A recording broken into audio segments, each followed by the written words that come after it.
साईबाबांच्या शिर्डीमध्ये भाविकांच्या आरोग्याशी अक्षरशः खेळ सुरू आहे। मंदिर परिसरामध्ये असणाऱ्या प्रसादाच्या शेकडो दुकानांवर भेसळयुक्त आणि निकृष्ट दर्जाच्या पेढ्यांची विक्री सुरू असल्याचं समोर आलंय। दररोज हजारो तर वर्षाकाठी कोट्यवधी भाविक साईबाबांच्या दर्शनासाठी शिर्डीत येतात। अनेक भाविक साई मंदिर परिसरात असणाऱ्या खासगी दुकानदारांकडून प्रसाद विकत घेतात। मात्र या दुकानांमध्ये विकल्या जाणारा पेढा, या प्रसादावर पॅकेजिंग आणि एक्सपायरी डेट तसंच हा पेढा नेमका कुठे आणि कोण बनवतं याबाबतचा उल्लेख नसल्याचा धक्कादायक प्रकार समोर आलाय। दरम्यान प्रसादाच्या नावाखाली साई भक्तांच्या आरोग्याशी खेळ सुरू आहे। शिर्डी नगरपालिकेसह अन्न आणि औषध प्रशासनाचं याकडे साफ दुर्लक्ष झालंय।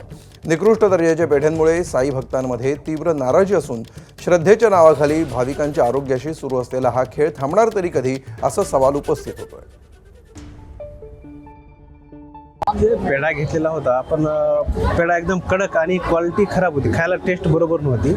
त्याच्यावरून वाटतं की खूप जुना पेढा असावा, क्वालिटी नसावा।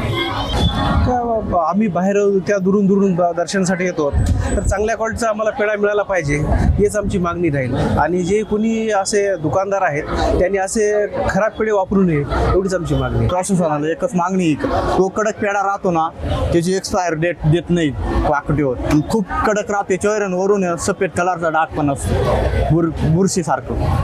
हीच मागणी, एवढं लांबून बाहेर साई भक्त येतात तर ही कारवाई केली पाहिजे। साई भक्त एक केंद्रस्थानी म्हणून माझी एक सर्व दुकानदाराला विनंती राहील, कारण त्या जे मॅन्युफॅक्चरिंग जो कारखानदाराकडून आपण पेढे घेतो त्यांना विनंती केली पाहिजे की इथं जो रेट आहे, जे उत्पादित रेट आणि एक्सपायर्ड झालेलं डेट आहे, ते दोन्ही डेट टाकले पाहिजे, जेणेकरून साई भक्ताच्या आपल्याद्वारे फसवणूक झाली नाही पाहिजे। कारण एखाद्या साई भक्ताच्या जीवितास काही झालं तर ते सर्व पाप आणि साईबाबा आपल्याला माफ करणार नाही, याची जाण ठेवून दुकानदारांनी याबाबत त्या कारखानदाराला विनंती केली। एबीपी माझा, उघडा डोळे बघा नीट।